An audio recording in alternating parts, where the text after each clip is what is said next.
Good morning, student. Today we will discuss the chapter first, population distribution, dynasty growth and composition.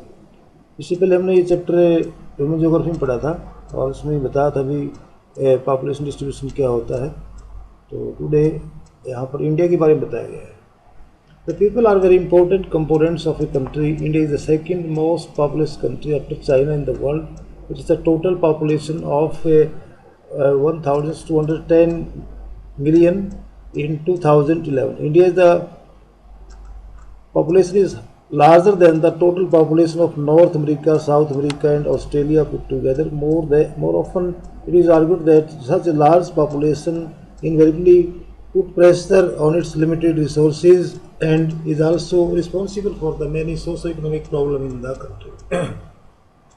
यानी इसमें India जो है second largest populace country है और north America, south America, Australia को इकट्ठा मिला देते हैं, तब भी हमारी जनसंख्या उससे कहीं ज़्यादा है। How do you perceive the idea of the India? भाई आपका ये आइडिया कहाँ से आया? Is it simply territory? क्या एक टेरिटरी है? Does this signify and the amalgam of the peoples? ये लोगों का एक मिला जुला एक सम्मिश्रण है। Is the territory inhabited by the people living under the certain institutions और द गवर्नेंस? यानी इंडिया के जो लोग रहते हैं क्या एक लिमिटेड बाउंड्री रहते हैं। In this chapter we will discuss the patterns of distribution, density growth and the composition of India. Population data are collected through the census operation held every 10 years in the country. The first population census in India was conducted in the 1872 में the first data वो collect किया था census, लेकिन ये पूरा नहीं उसके बाद the first complete census was conducted only in the 1881. तो 1881 से जो है वो सबसे पहला जो census है। हम बात करते हैं यहाँ पर डिस्ट्रीब्यूशन ऑफ पॉपुलेशन। इसमें यहाँ पर एक फिगर दिया गया, अगर इसको ध्यान से देखें, इस मैप को ध्यान से देखिए, इंडिया डिस्ट्रीब्यूशन पॉपुलेशन 2011, ये जो डॉट दिखाया गया ये डॉट मेथड से दिखाया गया इसमें इसको, यानी डॉट के द्वारा। यहाँ पर जो 1 डॉट है वो 2 लाख पर्सनस को दिखाता है, 2 लाख पर्सनस को। इसमें देख सकते हैं कहाँ कहाँ पर ज़्यादा डॉट हैं। ये जो एरिया आपका देख सकते दिल्ली है ये, और ये रीजन सारा का सारा ये उत्तर प्रदेश है, हरियाणा है, पंजाब है, ये सारा। और इसके साथ साथ ये जो बेल्ट आप देख रहे हैं नेपाल के साथ साथ जैसे ये बेल्ट है, यानी ये सारा बांग्लादेश है, और ये यहाँ पर ज़्यादा डॉट लगे। इट मीन्स यहाँ पर जो है वो पॉपुलेशन बहुत ज़्यादा है। इसके अलावा आप देखते हैं भी ये जो एरिया आपका राजस्थान का एरिया है, थोड़ा गुजरात का एरिया है और जम्मू कश्मीर का एरिया देख सकते हैं, तो यहाँ पॉपुलेशन कम है। तो पॉपुलेशन का जो डिस्ट्रीब्यूशन है वो अनइवन है। अनइवन क्यों? इसके बहुत से फैक्टर यहाँ पर होते हैं, बहुत से फैक्टर काम करते हैं। तो जैसे कि मैं आपको पहले बताया था कि पहला जो फैक्टर होता है क्लाइमेट का फैक्टर होता है, लैंड का फैक्टर होता है, कुछ से वहाँ पर मिनरल्स होते हैं, कल्चर होती है, और भी कई प्रकार के फैक्टर इसके बारे में हमने पहले भी पढ़ा था ह्यूमन ज्योग्राफी में। तो वो सारे के सारे कौन फैक्टर जो वर्ल्ड में लागू होते हैं यहाँ पर भी लागू होते हैं। तो आपने इसको फिगर को देखा ध्यान से, मैं आपको examine try to describe the patterns of spatial distribution of populations on it. It is clear that India is a highly uneven pattern of the population distribution. The percentage share of the population of the states and unity in the countries, इसमें पीछे एक index दी गई है आपकी book के पीछे, उसमें देख सकते हैं उत्तर प्रदेश में कितना, उत्तर प्रदेश में ज़्यादा है, सबसे ज़्यादा जो पॉपुलेशन है वो उत्तर प्रदेश है, यानी सबसे हाईएस्ट पॉपुलेशन की बात करते हैं, total population in the highest population पर उसके बाद महाराष्ट्र है, बिहार एंड वेस्ट बंगाल। इसके अलावा इस प्रकार से हम इसको अरेंज करके और इसको एक डायग्राम को दिखा सकते हैं। इसको हम बोलते हैं, ये देखिए इस तरह से, इसको मैं एक चार्ट के द्वारा दिखा सकते हैं, मैप के द्वारा दिखा सकते हैं। State UT is large size in the large population, state UT is large size but the small population. जैसे कई यूटी है उनकी एरिया कम है लेकिन पॉपुलेशन ज़्यादा है, इस प्रकार से कुछ से लार्ज है और एरिया नहीं ज़्यादा है, पॉपुलेशन कम है। चेक फ्रॉम द टेबल, यहाँ पर टेबल देखने की जरूरत है कि UP, Maharashtra, Bihar, West Bengal, Andhra Pradesh along with the Tamil Nadu, Madhya Pradesh, Rajasthan, Karnataka and Gujarat together account for about the 76% of the total population of the country. State हैं जहाँ इनको मिलाकर के 76% पॉपुलेशन। On the other hand the share of the population is very small in the states like Jammu and Kashmir, only 1.04% है। अरुणाचल प्रदेश में 0.11% है, उत्तराखंड में 0.8%, यानी यहाँ पर जो परसेंटेज है पॉपुलेशन का वो बहुत कम है। In spite of this states having the fairly large geographical area, जबकि यहाँ पर जो जोग्राफिकल एरिया बहुत ज़्यादा है। Such an uneven spatial distribution of population in India suggests a close relationship between the population and physical, socio-economic and historical factor। ये इसके 3 factor हैं। फिजिकल फैक्टर में जैसे भी लैंड वहाँ किस प्रकार की है, क्लाइमेट किस प्रकार का, इसके लिए यहाँ पर सोशो कल्चर फैक्टर होते हैं, कुछ हिस्टोरिकल फैक्टर होते हैं। As far as the physical factor are concerned, it is clear that the climate along with the terrain, वहाँ की जो क्लाइमेट है वो किस प्रकार का, धरातल किस प्रकार का, and availability of the water resources largely determine the pattern of the population distribution।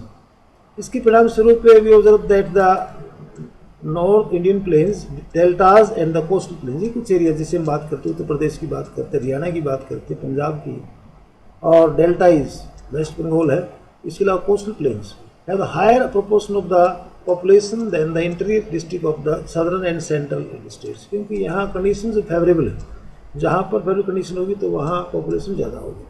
Himalaya some of the north eastern and western states, जैसे बात करते हैं नॉर्थ स्टेट है, अरुणाचल प्रदेश है, सिक्किम है, तो यहाँ पॉपुलेशन कम है। इसके अलावा इसी प्रकार से जो वेस्टर्न स्टेट्स है हमारे, वहाँ पर भी जनसंख्या कम है। अगर राजस्थान की बात करते हैं, राजस्थान में जो है रेनफॉल कम होती है, तो वाटर रिसोर्सेज कम।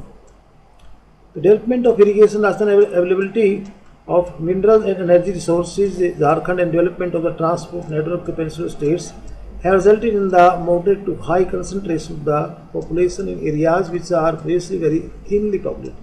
ये स्टेट्स पहले जो है बहुत कम थे, लेकिन अब यहाँ धीरे धीरे कुछ रिसोर्सेज होगी, इरीगेशन की फैसिलिटीज होगी, मिनरल्स पाए जाते हैं, जिसके कारण यहाँ जनसंख्या बढ़ रही है। रिसोर्सेज बढ़ गई तो जनसंख्या बढ़ गई। Among the socio-economic and historical factors of the distribution of population, important ones are the evolution of the settled agriculture and agricultural development। किस एरियाज में एग्रीकल्चर का डेवलपमेंट कितना है, pattern of the human development, तो वहाँ पर human settlement जो है वो किस प्रकार का पैटर्न है, जैसे आपने पढ़ा था पहले। Development of the transport network, industrialization, transport facility किस प्रकार की, इंडस्ट्री कितनी, अर्बनाइजेशन कितना, तो these are also the important factors. It is observed that the region falling in the river, plains and coastal areas of India have remained the regions of the larger population concentration, even though the use of the natural resources like land and water in these regions have shown the sign of the degradation। The concentration of the population remains high because of an early stage of the human settlement। तो बात करते भी वहाँ को इतिहास किस प्रकार का है, जैसे पहले से ही कुछ हमारी सिविलाइजेशन, तो वहाँ पॉपुलेशन ज़्यादा है। इसके अलावा development of transport network, on the other hand the urban region of the Delhi, Mumbai, Kolkata, Bengaluru, Pune, Ahmedabad, Chennai and Jaipur है the high concentration of the population due to the industrial development and urbanisation drawing a large number of the rural urban migrants. तो यहाँ पर urbanisation ज़्यादा हो गया, जिसके कारण लोग जो गाँव से शहर में आ गए। उसके बाद हम बात करते हैं डेंसिटी द पॉपुलेशन। डेंसिटी होती है भाई पर यूनिट एरियाज में, number of the person per unit area, जैसे हम बात करते हैं भी 1 किलोमीटर में कितने लोग रहते हैं, तो density of the population is express as number of person per unit area. It helps in getting a better understanding of the special distribution of population in relation to land, यानी वहाँ पर area कितना है उसके अनुसार जो है वहाँ कितने लोग रहते हैं। तो density of the population in India in 2011 is 382%। ये था आपका 382% जो है वो थे इंडिया में, अगर हम बात करते हैं 2011 की। There has been a steadily increase of the more than 200% per square over the last 50 years as the density of the population increase from the 107% per square kilometre in 1951 to, यानी इन 1951 में जो इंडिया की जो density थी वो it was the 117% पर square kilometre थी, लेकिन आज ये 2011 की बात करते हैं तो 382 है। हमारे पास से डेटा जो दिया गया है वो 211 का डेटा है, इसके अनुसार ही आपने लिखना है। इस प्रकार से इसके पीछे के बेटे उसमें दिया अभी कितनी स्टेट वाइज दिया गया, अभी किस स्टेट में जो है वो कितनी पॉपुलेशन डेंसिटी है, तो यहाँ पर वेरी करता है, बहुत ज़्यादा वेरिएशन पाया जाता है। कहीं पर देखिए ये अगर हम बात करते हैं ओनली 17 पर्सन पर स्क्वायर किलोमीटर अरुणाचल प्रदेश, जबकि 11,297 person in the national capital territory Delhi. अगर दिल्ली की बात करते हैं तो यहाँ पर जो पॉपुलेशन डेंसिटी सबसे ज़्यादा है 11,297, but in the Arunachal Pradesh only the 17%, so there is a lot of difference. Among the northern Indian states की बात हम करते हैं तो बिहार में सबसे ज़्यादा है 1102, वेस्ट बंगाल में जो है वो 1029 है, ये कुछ हाईएस्ट डेंसिटी पॉपुलेशन स्टेट है। एंड उत्तर प्रदेश में 828। देखिए यहाँ अगर हम बात करते थे टोटल पॉपुलेशन में उत्तर प्रदेश में ज़्यादा है, लेकिन यहाँ अगर डेंसिटी की बात करते हैं तो इसका थर्ड प्लेस आता है। And the higher densities while the Kerala 859 and Tamil Nadu 555 have the higher densities among the peninsular Indian states like the Assam, Gujarat, Andhra Pradesh, Haryana, Jharkhand, Orissa have the moderate. ये मॉडरेट में आ जाते हैं, ये हाईएस्ट में थे। जैसे बिहार की बात करते हैं, वेस्ट बंगाल है, उत्तर प्रदेश है, केरला है, ये हाईएस्ट में। उसके बाद जो पेनिनसुलर इंडिया है, जैसे आसाम की बात करते हैं, गुजरात है, आंध्र प्रदेश है, हरियाणा है, झारखंड है, उड़ीसा है, ये सारे के सारे मॉडरेट में आ जाते हैं। जबकि जो हिल स्टेट्स हैं हमारे और ईस्टर्न स्टेट हैं वो लो में आ जाते हैं। Hill state of the Himachal region and the north eastern states of the India, इसको आसाम को छोड़ करके बाकी सारे have rating the low densities, while in the UT excluding the Andaman and Nicobar को छोड़ करके बाकी सभी में जो है वाइड डेंसिटी पाई जाती है। अंडमान निकोबार में जो है वो कम है क्योंकि वहाँ की जो कंडीशन है वो ठीक नहीं है। The density of the population as discussed in the earlier paragraph is a crude pressure of the human and the land relationship. To get a better insight to the human land ratio in the terms of the pressure of the population in the total cultivable land. अब यहाँ पर बात करते हैं physiological density कितनी है, वहाँ पर एग्रीकल्चर डेंसिटी कितनी है। And agriculture density should be found out the significant for a country like India, क्योंकि यहाँ पर मोस्टली जो लोग हैं वो प्राइमरी एक्टिविटीज़ में एग्रीकल्चर में लगे हुए हैं। अगर इस मैप को ध्यान से देखें तो ये देख सकते हैं कहाँ पर कितनी जो है वो पॉपुलेशन डेंसिटी पाई जाती है। ये देख सकते हैं पॉपुलेशन डेंसिटी ये दिया गया है इसके अंदर, ये सारा का सारा यानी अब वो 1201 का देखिए ये दिया गया इस प्रकार से, जो देख रहे हैं आप ये सेट दिया गया है, ये सारा का सारा एरिया जैसे यहाँ का। उसके बाद 801 से लेकर के 1200 और उसके बाद ये कैटेगरी बनाएगी, इसको बोलते हैं कोरोप्लैथ मेथड के द्वारा, यानी शेडिंग मेथड होता है ये। और जो डिस्ट्रीब्यूशन डेंसिटी दिखाते हैं इसको भाई कहाँ पर कितनी है। अब देखिए दिल्ली में बहुत ज़्यादा है, यहाँ पर जो है वो कम है, इसीलिए आपको कम है, यहाँ भी कम है। तो ये तब का मैप है, पॉपुलेशन डेंसिटी का मैप है। और यहाँ पर बात करते हैं फिजियोलॉजिकल डेंसिटी होता है total population divide by the net cultivated area, यानी वहाँ पर टोटल लोग कितने रहते हैं उसको जो कल्टिवेटेड एरिया है उससे हम उसको डिवाइड कर देते हैं, तो आ जाती है वहाँ पर फिजियोलॉजिकल डेंसिटी। एग्रीकल्चर डेंसिटी होती है टोटल एग्रीकल्चर पॉपुलेशन, यानी जो लोग एग्रीकल्चर में लगे हुए हैं और वहाँ पर जो टोटल नेट कल्टिवेटेड एरिया कितना है उसको बोलते हैं एग्रीकल्चर डेंसिटी कितनी है। उसके बाद एग्रीकल्चर पॉपुलेशन इंक्लूड्स बात है कल्टिवेटर्स जो वहाँ पर काम करते हैं, उसके पास ज़मीन होती है। इसके अलावा एग्रीकल्चर लेबर आते हैं और उनकी फैमिलीज, ये 3 कैटेगरीज के अंदर आती है, कल्टिवेटर्स, एग्रीकल्चर लेबर्स और उसकी फैमिली सारे रहते हैं। तो यहाँ पर इसमें जो with help of the data given आपके इसमें बुक के पीछे डाटा दिया गया, टेबल दिए, इंडेक्स दिए गए, उसमें calculate the physiological of agriculture densities of the population of Indian state. तो उसमें टोटल एरिया दिया गया, एरिया कितना वहाँ पर और पॉपुलेशन कितनी है, तो इस मेथड से आप जो है ये कैलकुलेट कर सकते हैं। तो हम बात करते हैं ग्रोथ ऑफ पॉपुलेशन, यानी पॉपुलेशन का ग्रोथ पहले कितना था आज कितना हो, यानी हर 10 ईयर के बाद जो है वो कितनी पॉपुलेशन बढ़ जाती है। ग्रोथ का मतलब है भी उसके अंदर पॉजिटिव या नेगेटिव चेंज आना, यानी एक जो टोटल पॉपुलेशन के अंदर change. Growth of population the change in the number of people living in a particular area between the 2 points of time. उसमें टाइम लेते हैं, जैसे भी 2001 में कितनी थी और 2011 में कितनी होगी, कितना चेंज आया, कितने % जो हमारी पॉपुलेशन बढ़ी। It's rate is the express in the percentage, इसको हम परसेंटेज में कट करते हैं। Population growth has 2 components namely the natural and induced, while the natural growth is analysed by the, इस 2 प्रकार की होती है, एक नेचुरल होती है जिसमें बात करते हैं, ये देखिए ग्रोथ कहाँ कहाँ कितनी दिखाएगी, ये नेचुरल ग्रोथ है। इसमें नेचुरल ग्रोथ भी टोटल जो है पॉपुलेशन कितनी बढ़ जाती है। Assessing the crude birth rate, यानी difference between the birth rate और डेथ रेट, यानी अगर मैं बर्थ रेट में से डायरेक्ट घटाती तो वहाँ पर क्रूड आ जाती है। The induced components are explain by the volume the inward and outward, यानी कितने लोग वहाँ उस पर आए हैं और कितने गए, ये भी एक इंपॉर्टेंट फैक्टर है, यानी इन माइग्रेशन और आउट माइग्रेशन इसी variable. However, in the present chapter, we will only discuss the natural growth of India's population. The decadal and annual growth rates of population in India are very high and steadily increasing over time. उसको time देखते हैं. इसमें जो हमारे बात करते हैं annual growth rate है इंडिया की वो 1.64% है.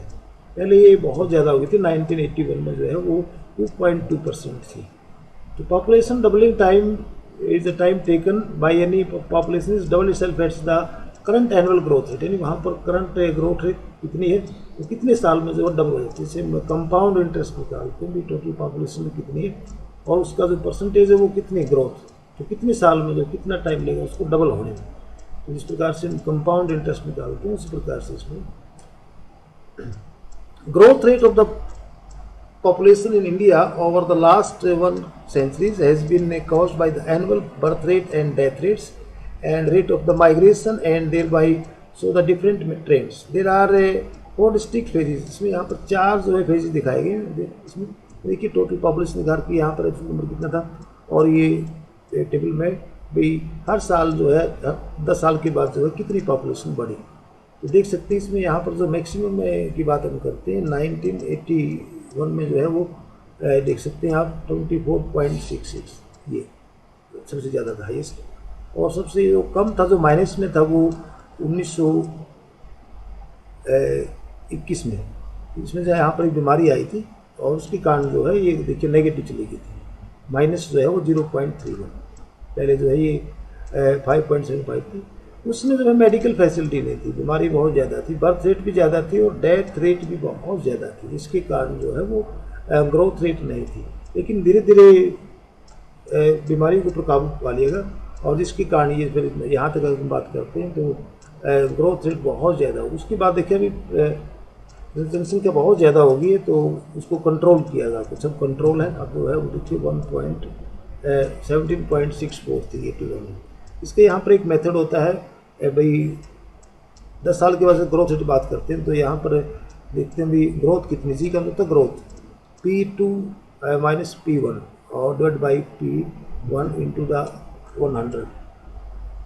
तो वे द पॉपुलेशन का बेस ईयर. P1 का मतलब अभी जैसे हम बात करते हैं बेस ईयर कौन सा लेते हैं, अभी लास्ट ईयर कौन सा था. P2 जो उसका करंट प्रेजेंट ईयर है और इस प्रकार से ये पॉपुलेशन ये मेथड से निकालते हैं और उसमें आ जाती परसेंटेज इसकी. तो ये देख सकते हैं आप ग्रोथ ऑफ पॉपुलेशन ये भी वेरी करता है डिफरेंट स्टेट्स में जो है वो डिफरेंट है ही. देख सकते हैं किसी स्टेट में बहुत ज़्यादा है किसी में कम. इसके बहुत से फैक्टर देखते हैं. 20 यहाँ पर ये सेट दिया गया इस प्रकार से, यहाँ पर 25 है और उसके बाद ये देखिए अलग अलग एरिया ये देख सकते हैं यहाँ पर. इसके भी बहुत से फैक्टर होते हैं भी वहाँ पर हमारा जो सोशल स्ट्रक्चर है किस प्रकार का है, हमारा जो कल्चर है वो किस प्रकार का है. तो यहाँ पर हम बात करते हैं फर्स्ट फेज की. अगर हम बात करते हैं यहाँ पर 4 फेजेस दिए गए. The first period from the 1901 to the 1921 is the referred as the period of the stagnant. इसमें जो है पॉपुलेशन जो है स्टेगनेंट रही, कोई चेंज नहीं आया इसके अंदर, बल्कि जो है वो नेगेटिव में गई. Since in this period the growth rate was very low, even recording in negative growth rate in during the 1911 to 1921, both the birth rate and death rates were the high, keeping the rate increase the low appendix. इसमें यहाँ पर देखिए इसकी क्या कारण थी. Poor health थे, medical services थी, लिटरेसी बहुत ज़्यादा थी, लोग जो अनपढ़ थे. The large and inefficient distribution of system food की जो बहुत कमी थी. तो ये कुछ बेसिक जो रिक्वायरमेंट थी पूरी नहीं होती, इसके कारण जो है पॉपुलेशन ग्रोथ रेट बहुत कम. उसके बाद थोड़ा सा इसके अंदर तेज़ी आई. 1921 से लेकर के 1951 तक जो है refer to as the period of the स्ट्रीटली, धीरे धीरे जो इसके अंदर ग्रोथ बढ़ी. And overall the improvement in the health and sanitation, कुछ से हेल्थ की फैसिलिटीज़ में, सफाई की फैसिलिटीज़ में थोड़ा सुधार आया और जिससे जो है पॉपुलेशन में बढ़ी. Eight the same time the better transport and the communication system improve, distribution system, crude birth rate remained the high in this period, leading to the higher growth rate than the previous phase. This is the impressive at the backdrop great economic depression भी आया यहाँ पर second world war के दौरान. फिर भी जो है जनसंख्या में कोई ज़्यादा तेज़ी नहीं आई, थोड़ी सी बढ़ी. सबसे ज़्यादा जो बढ़ा पॉपुलेशन वो 1951 से लेकर के 1981, इसमें कह सकते हैं भी rate of the population explosion हो गया, यानी पॉपुलेशन का एक्सप्लोजन 1951 के बाद से लेकर के 1981, which was caused by the rapid fall in the mortality rate but a high fertility rate of the population in the countries. The average annual growth rate was as high 2.2%. It is in this period that after the independence, the development of activities were introduced through the centralized planning process and the economy started showing up the ensuring the improvement of living conditions of peoples at a large. Consequently, there was a high natural increase in the higher growth rate. तो यहाँ पर जो है birth rate भी ज़्यादा रही और death rate में कमी आई due to the medical facilities, इसके कारण जो है ग्रोथ रेट बढ़ी। इसका जो मेन रीजन था ये रहा। Beside the increase international migration, कुछ इंटरनेशनल माइग्रेशन भी हुआ, लोग जो है वो बांग्लादेश से आए, बिहार से, नेपाल से आए, तो इस प्रकार से जो है इसके अंदर ये भी रहा है। तिब्बत से, बांग्लादेश से, नेपाली से जो बहुत से लोग जो पाकिस्तान से भी यहाँ आए, तो ये भी इसका मेन कारण रहा। उसके बारे में बात करते हैं, फोर्थ फेज की बात करते हैं। इसमें थोड़ा सा गिरावट आई in the post 1981 till present. अगर आज तक की बात करते हैं, growth rate of the country's population through the remain high has started slowing down gradually. धीरे धीरे इसमें थोड़ा सा गिरावट आई। A downward trend of the crude birth rate is held responsible for such a population growth. It was in turn affected by an increase in the mean age at the marriage. ये कुछ mean age है वो कम हो गई जिसमें शादी करते हैं। Improve the quality of life, particularly the education of the females in the country. ये कुछ फैक्टर है जिसके कारण इसमें कमी आई। तो मीन एज जो है वो बढ़ा दी हमने, यानी पहले जो है बचपन में शादी कर देते थे, लेकिन अब जो थोड़ा सा उसकी एज बढ़ गई और हमारी जो क्वालिटी ऑफ लाइफ है वो भी चेंज हो गया। एजुकेशन, फीमेल्स में जो एजुकेशन हो गई, इसके कुछ मेन कारण है जिसके कारण थोड़ा सा इसके अंदर ग्रोथ रेट में कमी है। The growth rate of the population is however still high in the country and it has been projected by the world development report that population of India will touch the 1350 million by the 2025, यानी 2025 में जनसंख्या जो है वो 1350 million हो जाएगी। इस प्रकार से इसके एनालाइज करते हैं। Analysis done so far so the average growth rate but the country also is the wide variation है, किसी में ग्रोथ रेट कम है, किसी में ज़्यादा हम दे सकते हैं। कुछ स्टेट है जहाँ पर ग्रोथ रेट बहुत ज़्यादा, हमारे उसके कुछ सोशल और इकोनॉमिक फैक्टर होते हैं, वहाँ पर जो सोशल और कल्चरल फैक्टर इसके लिए जिम्मेवार हैं। कई इसमें जो है जल्दी शादी कर देते हैं और कई में जो है पॉपुलेशन बहुत ज़्यादा, एक विश्वास भी होता है और एजुकेशन की कमी है। द ग्रोथ रेट का वैसे देखिए, द ग्रोथ रेट का population during the 1991 to the 2001 Indian states and UT, so the very obvious pattern है इसमें कि state like the Kerala, Karnataka, Tamil Nadu, Andhra Pradesh, Odisha, Pondicherry and Goa, so low rate। यहाँ पर जो growth rate है वो कम है। यहाँ पर देखिए केरला में एजुकेशन बहुत ज़्यादा है, साउथ इंडिया में यहाँ पर एजुकेशन ज़्यादा है। A low rate of growth is not exceeding the 20% over the decades. Kerala registered, Kerala में सबसे कम है 9.4, not only in the group of the states but also in the countries as a whole, सारी country बात करते हैं। तो केरला के लोग जो है वो एजुकेटेड है, वहाँ पर 7% जो है वो लिटरेसी रेट है, इसके कारण वहाँ ग्रोथ रेट कम है। A continuous belt of the states from the west to east की अगर बात करते हैं, अगर वेस्ट ईस्ट में जाते हैं, and the north central parts of the countries has relatively high growth rate than the southern states. It is in the belt comprising the Gujarat में ज़्यादा है, महाराष्ट्र में ज़्यादा है, राजस्थान में है, Punjab, Haryana, Uttar Pradesh, Uttarakhand, Madhya Pradesh, Sikkim, Assam, West Bengal, Bihar, Chhattisgarh and the Jharkhand. The growth rate of the average remained the 20 to 25%. During the 2001 and 12, the growth rate of the almost all states and UT has registered a lower figure compared to the previous decade. In the 1991 to 2001, the percentage indicated growth rate of the 6 most populous states, namely the Uttar Pradesh में सबसे ज़्यादा है, महाराष्ट्र है, Bihar, West Bengal, Andhra प्रदेश, तो state है जहाँ पर ज़्यादा है Madhya Pradesh, have all fallen during the 2001 से लेकर के 2011 compared to the 1991-2001. The fall being is lowest of the Andhra Pradesh, इसमें जो सबसे ज़्यादा जो है 3.5% points and highest for the Maharashtra 6.7% point, Tamil Nadu 3.9% points and Pondicherry is 7.1%. Have seen the some increase during the 2001-2011 over the previous decades. तो इस प्रकार से देख सकते हैं इसमें आपने An important aspect of the population growth in India is the growth of its the adolescents. यानी जो adolescent है जिसकी जो एज जो है वो 10 to 19 सबसे ज़्यादा जो उसमें ग्रोथ होती है. Up to the age group of the 10 to 19 years is about the 20.9%. अगर हम 2011 का डाटा देखते हैं तो हमारी जो adolescent population है वो 20.9% है, यानी 10 ईयर्स से लेकर के 19 ईयर्स तक का. Among which the male adolescent is the, जो मेल की बात करते हैं 52.7% है और फीमेल्स की बात करते हैं 47.3%. Adolescent population through the regarded as the youthful population having the high potential, इसके अंदर ज़्यादा पोटेंशियल होती है, काम करने की कैपेसिटी ज़्यादा होती है, इसलिए यंग पॉपुलेशन जो है इंडिया में बहुत ज़्यादा है. ये इसका एक अच्छा एग्जाम्पल है.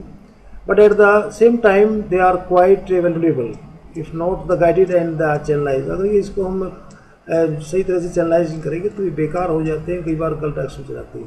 There are many challenges for the society as far as this the adolescent are concern, some of which are lower age at the marriage.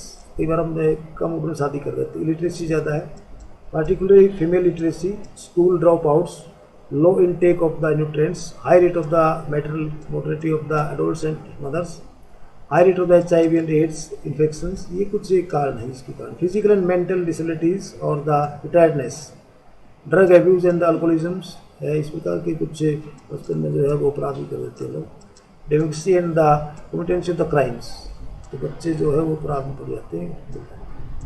In view of this, the government of India has undertaken the certain policies to impart the proper education to the adolescent groups so that the talents are better channelized and the proper utilized. इस प्रकार से सरकार ने इसके लिए national policy बनाई है. भाई इसके लिए एक पॉलिसी बने, जैसे हम बात करते हैं भाई overall development. The one example which has been designed to look into the overall development of large youth and adolescent population, the National Youth Policy 2014 launched in the February 2014 proposed a holistic vision for the youth of India. क्या होना चाहिए, लोगों को कुछ guide करे बच्चों को. Holistic vision for youth of India, which is to empower the youth of the country to achieve their full potential. उनको empowerment करें हम ताकि उनकी जो potential है वहाँ तक वो पहुँच सके. And through them enable India to find its rightful place in the communities of the nations. National Policy 2014 has defines youth as the person in the age group of the 15 to 29. यानी यहाँ पर जो youth माना वो 15 से लेकर के 29 years. The government of India also formulated the national policy for the skill development. उनके लिए कुछ इस प्रकार के प्रोग्राम चलाए जाए ताकि उनमें जो स्किल डेवलपमेंट हो सके और अपने आप को काम कर सके. Entrepreneurship in 2015 to provide an umbrella framework of the all skilling activities being carried out within the country and to line these common standard and the link skilling and the demand. ये कुछ से scheme चलती रहती है time to time, सरकार ने चलाई umbrella type, और जिससे उसमें जो स्किल डेवलपमेंट होगा और वो अपने आप जो है कोई काम कर सके, रोजगार के कर सके ताकि बेकार ना. It appears from the above discussion that the growth rate of the population is widely variant. जैसे हमने डिस्कस किया अभी जो पॉपुलेशन द ग्रोथ रेट है उसके अंदर बहुत ज़्यादा वेरिएशन है space of time in the country and also the highlights various the social problems related to the growth of the population. However in order to have a better insight into the growth pattern of the population, it is also necessary to look into the social composition of the population. तो हमारा जो social composition है वो किस प्रकार का है, बात करते हैं यहाँ पर कंपोजिशन. पॉपुलेशन कंपोजिशन में यहाँ पर हम कुछ पॉइंट पढ़ेंगे, मेन पॉइंट जिसमें बात करते हैं भी पॉपुलेशन जो ज्योग्राफी का सकता है. The vast coverage of the analysis of the age and sex, place of the residence, ethnic characteristics क्या उसके, tribes, language, religion, marital status, literacy and education and occupational characteristics. In this section, the composition of Indian population with the respect to the rural urban किस प्रकार के, language वहाँ पर कितने type के लोग रहते हैं, रिलीजन कितने धर्म है, और पैटर्न ऑफ ऑक्यूपेशन. तो ये यहाँ पर हम बात करते हैं सबसे पहले रूरल एंड अर्बन कंपोजिशन, यानी मोस्टली जो लोग हमारे यहाँ पर गाँव के अंदर रहते हैं. Composition of the population by their respective places of residence is an important indicator of the social and economic characteristics. This became even more significant for a country where about the 68.8% of the total population live in the villages. तो यहाँ पर एक बात करते हैं, total population जो है वो 68.8 है. Do we know that India has the 640,867 villages. देखिए कितने गाँव हैं, 6 लाख से ज़्यादा, 6,40,867 villages according to the census 2011, out of which the 5,97,608, यानी 93.2% are inhabited villages. However, the distribution of the rural population is not uniform throughout the countries. You might have noted that the states like Bihar and Sikkim are very high percentage. Bihar और सिक्किम में बहुत ज़्यादा है ग्रामीण population, जबकि जो महाराष्ट्र है, गोवा है, यहाँ पर जो है कम है, यहाँ पर जो है वो अर्बनाइजेशन ज़्यादा होगा, इनका जो डेवलपमेंट ज़्यादा होगा। इसी प्रकार से यूटी की बात करते हैं, यूटी में जो है वो प्रोपोर्शन जो है वो कम है। इसमें रूरल पॉपुलेशन जो है, अगर हम दादरा नगर हवेली छोड़ देते हैं तो 53.38%। The size of villages also varies considerably, it is less than the 200% in the hill states. जो हिल स्टेट्स हैं वहाँ पर छोटे छोटे गाँव हैं, धाने ऐसी बसी हुई, तो वहाँ लेस देन 200% पाई जाती है गाँव। जबकि जो वेस्टर्न राजस्थान है, इसी प्रकार से western Rajasthan and run of Kutch and as high as the 17,000% the states of Kerala. Kerala में जो है बड़े बड़े गाँव हैं, and in parts of the Maharashtra में। A thorough examination of the pattern of distribution of rural population of the India reveals that both at intrastate and interstate levels, the relative degree of the urbanization and extent of the rural-urban migration regulate the concentration of the population। वहाँ से लोग जो कितने बाहर जाते हैं migration करके, ये भी इसका मेन फैक्टर है। कईयों को रोजगार मिल जाता है बाहर, तो वहाँ जाते हैं, कहीं नहीं जाते। You have noted the country the rural population, the proportion of the urban population, क्योंकि यहाँ पर जो 31.16% जो India is quite low, but it is the showing a much faster rate of the growth over the decades. The growth rate of the urban population has accelerated. अगर हम देखते हैं पिछले कई सालों से जो है अर्बनाइजेशन बहुत ज़्यादा, लोग जो है वो गाँव से शहरों की तरफ बहुत ज़्यादा है। With the enhance economic development and improvement in the health and hygienic condition, ये किसके कुछ फैक्टर है, मैंने आपको पहले ही बताया था, जो लोग जो गाँव से रह जाते हैं। The distribution of the urban population through, as in case of the total population, has a wide variation throughout the country। इसमें यहाँ पर एक पीछे इसके अपेंडिक्स देखिए 4, उसमें देख सकते हैं कहाँ कहाँ पर कितने, और ये कंपेयर कर सकते हैं। It is however noticed that in almost all the states UT there has been a considerable increase in the population। This indicates both development and urban areas in terms of the socio-economic conditions and an increased rate of the rural migration। तो ये इसके कुछ main factor हैं socio-economic condition के कारण लोग जो है गांव से शहर की तरफ माइग्रेशन होगी। The rural urban migration is consequences in case of the urban areas along the main road links and the rail roads and the north Indian plains, खासकर से the industrial areas around the Kolkata, Mumbai, Bengaluru. Industry ज़्यादा होगी शहरों में, मैसूरी, मदुराई, कोयम्बटूर, अहमदाबाद, सूरत, दिल्ली, ये कुछ town है जहाँ पर बहुत ज़्यादा डेवलपमेंट हुआ है। और इसके अलावा एग्रीकल्चर में जो है वो मशीनरी आ गई। In agricultural stagnant parts of the middle of the lower Ganga plains, Telangana, non irrigated western Rajasthan, remote hills, tribal area of the north east, along the flood prone area of the peninsular India and along the eastern part of the Madhya Pradesh, the degree of urbanisation is remained low. इनमें जो है वो कम हुई यहाँ पर, क्योंकि ये जो स्टेट्स हैं यहाँ पर ज़्यादा हुई। हम बात करते हैं यहाँ पर लिंग्विस्टिक में जो है वो कितनी लैंग्वेज बोल जाती है। India is a land of the linguistic diversities. According to the Grierson linguistic survey of India 1903 to 1928 there was 179 languages and many is the 544 dialect, यानी ये 179 लैंग्वेजेस हैं और 544 डायलेक्ट होती है। वो एक एरिया में बोल जाती है, बोली इसको बोलते हैं, बोली एक भाषा होती है, एक बोली होती है। In the contest of the modern India there are about the 22 scheduled languages. अगर हम बात करते हैं टोटल जो है वो 22 से लैंग्वेजेस उसी दान दी गई है।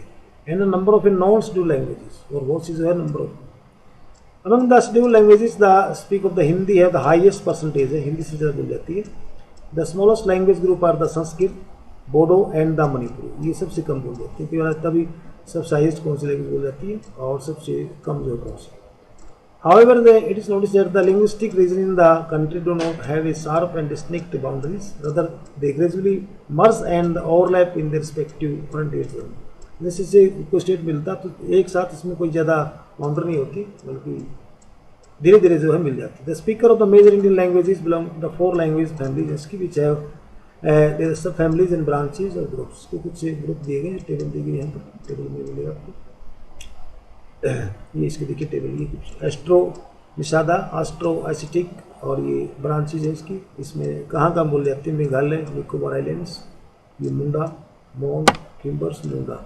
उसके बाद एस्ट्रो नेशनल, ये बोल जाती है आउटसाइड इंडिया। द्राविडन लैंग्वेज है कुछ, इसमें साउथ द्राविडन लैंग्वेज है, सेंट्रल द्राविडन, नॉर्थ द्राविडन, इसमें तमिलनाडु में बोल जाती है साउथ की, कर्नाटका, केरला, आंध्र प्रदेश, एमपी, उड़ीसा, महाराष्ट्र, और ये बिहार, उड़ीसा, वेस्ट बंगाल, मध्य प्रदेश। तो अलग से साइन तिब्बतन लैंग्वेज है, तिब्बतो में हमारी, इसमें Tibet, Himalaya, Jammu and Kashmir, Himachal Pradesh, Sikkim, north Assam, Arunachal Pradesh, Assam, Myanmar, ये आसाम में सरकार से स्टेट दिए गए, अलग अलग एरियाज में होती है। उसके बाद हम बात करते हैं सिंध तिब्बतन, ये सिंध तिब्बतन है, ये बोल जाती है यहाँ पर, देखिए Jammu Kashmir, Himachal Pradesh, Arunachal Pradesh. Indo European Aryan language है, ये 73% को, सबसे ज़्यादा जो यही, और सबसे कम जो है सानो तिब्बतन 0.85%। द्राविडन जो है वो 20% है, और ऑस्ट्रिक जो है वो 1.38%। तो देख सकते हैं इसमें Jammu and Kashmir, Punjab, Himachal Pradesh, UP, Rajasthan, Haryana, MP, ये ज़्यादा स्टेट्स जहाँ पर इंडो आर्यन लैंग्वेज बोल जाते हैं, देख सकते हैं आप इसमें। तो किताब का भी व्यंजन। उसके बाद हम बात करते हैं रिलीजियस ग्रुप की, कितने धर्म के लोग यहाँ पर। Religion is the one of the most dominant force affecting the cultural and political life of the majority of Indian. हमारी जो कल्चर है, पॉलिटिकल लाइफ है, उसमें जो रिलीजियस है वो काफ़ी इंपॉर्टेंट फैक्टर है। Since religion virtually permeates into the almost all the aspect people's, families and communities life, it is important to study the religious composition in detail। देखते हैं कितने धर्मों के लोग यहाँ पर रहते हैं, देख सकते हैं यहाँ पर ये देख सकते हैं यहाँ पर देखिए specialist the religious communities in the country, ये दिया गया इसके अंदर पीछे इंडस्ट्री दिएगा। अब यहाँ पर देखिए हिंदू कितने 79.8% है, मुस्लिम जो 14.2% है, क्रिश्चियन देख सकते हैं आप 2.3% है। ये पॉपुलेशन मिलियन में दिया गया और ये परसेंटेज बताया गया है। तो अलग अलग है, बुद्धिस्ट हैं, जैन्स हैं, रिलीजन्स और रिलीजन है, इसमें ORP आता है, और रिलीजन ऑफ द स्टेट इस प्रकार से। तो मैक्सिमम जो है यहाँ पर हिंदू है, मुस्लिम है और क्रिश्चियन है, और उसके बाद जो है वो सिख जो है 1.7% है। तो ये बोलेगा Hindu are distributed as the major group in the many states ranking with 70-90% and about the except in the district of the state along the Indo-Bangladesh border, Indo-Pakistan border, Jammu and Kashmir, hill states of north east and scattered area of the Deccan को छोड़ करके। मुस्लिम largest religious minority, सबसे ज़्यादा जो minority में ये है, यानी सेकेंड लार्जेस्ट कह सकते हैं।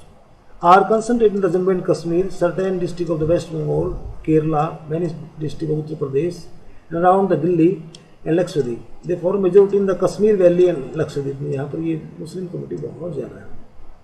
The religion language, formal expression of the religion on the landscape is manifested through the scale structure use of the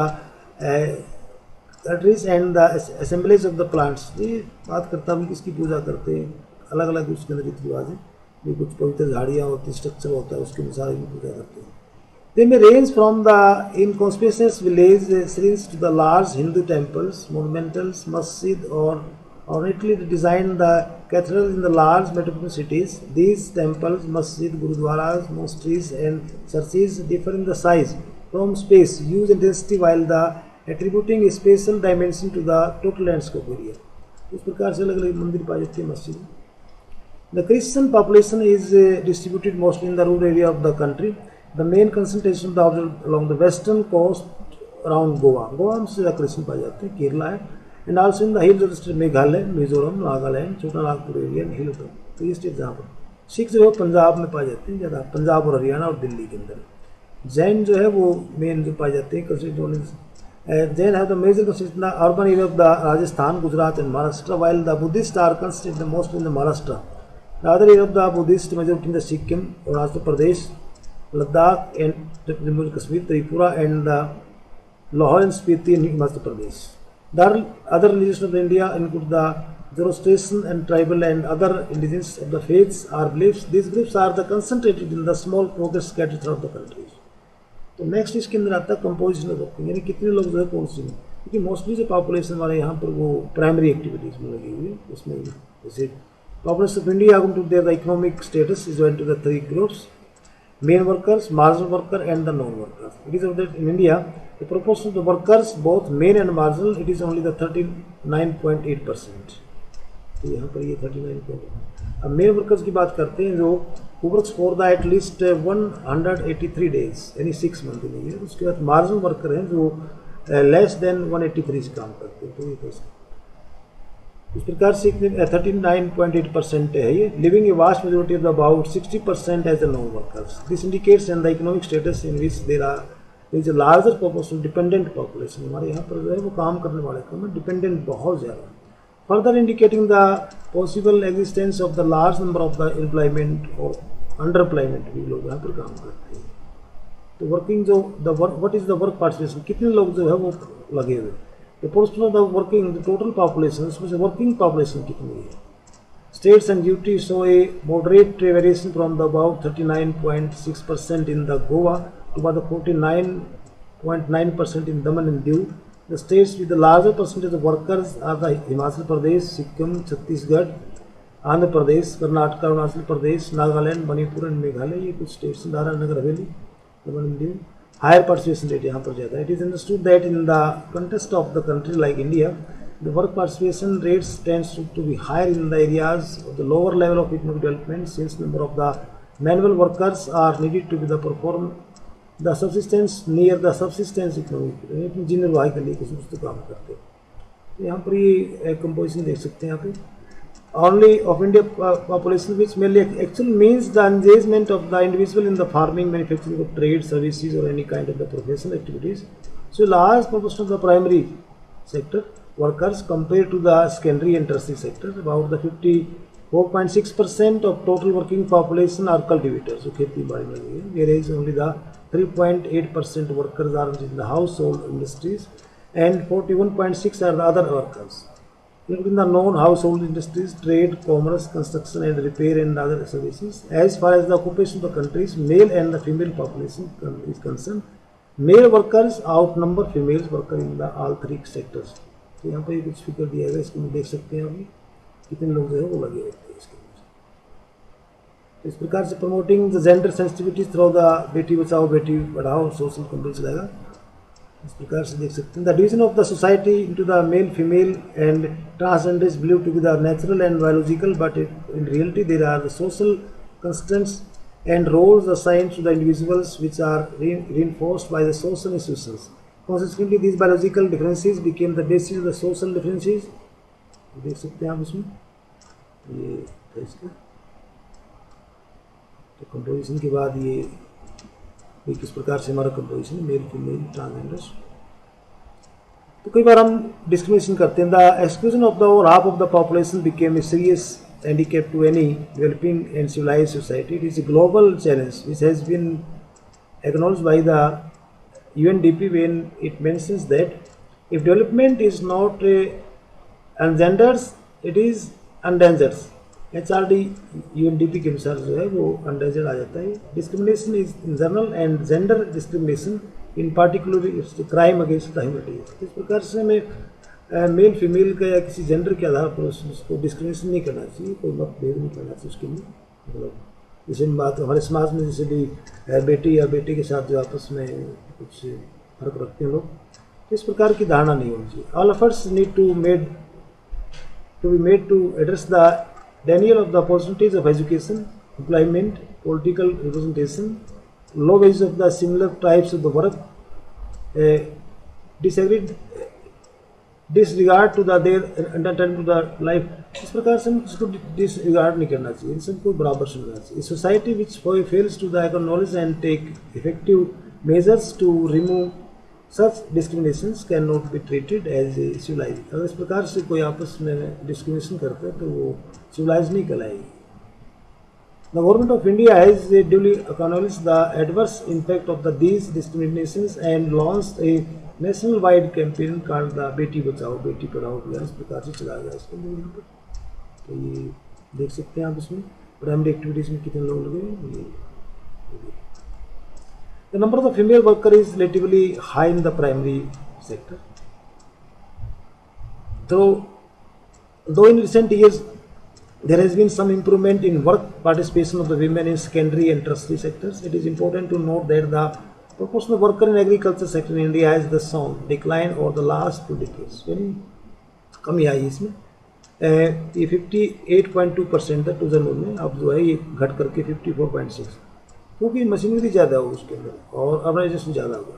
इसका जो मेन कारण है, consistently the participation rate in the secondary and tertiary sector has registered an increase. This increase this indicates a shift of the dependence of workers from the farm-based occupation to the non-farm-based ones, indicating a sectoral shift in the countries of the country, economy of the country. ये एक अच्छी बात है, लोग जो है primary से जो सेकेंडरी टर्टियरी जा रहे हैं. The spatial variation of the work participation rate in different sectors in the country, देख सकते हैं इसमें पीछे को देखिए, फिफ्थ और fifth is very wide. For instance, यानी अलग अलग स्टेट में अलग अलग है, वेरिएशन पाया जाता है. For example, the states of the like Himachal Pradesh and Nagaland have the very large share of the cultivator, यहाँ पर बहुत ज़्यादा है. On the other hand, the states like Bihar, Andhra Pradesh, Chhattisgarh, Odisha, Jharkhand, West Bengal, Madhya Pradesh have the higher proportion of the agricultural labor. यहाँ पर agricultural labor ज़्यादा है. Highly urbanized area like Delhi, Chandigarh and Pondicherry have a very large proportion of the workers being engaged in the other services. This indicates not only availability of the limited farming land, but also the large scale urbanization. इसका जो main कारण है भी यहाँ पर urbanization ज़्यादा हुआ है, इंडस्ट्री ज़्यादा है और अदर एक्टिविटीज़ जो लोगों को काम मिल जाता है. इस प्रकार ये चैप्टर था आपका, इसमें खत्म हो गया. इसमें मेन जो है वो पॉपुलेशन डिस्ट्रीब्यूशन क्या है, डेंसिटी क्या है, कंपोजिशन क्या है, उसके बारे में आपने पढ़ा. Thank you very much. देख सकते हैं.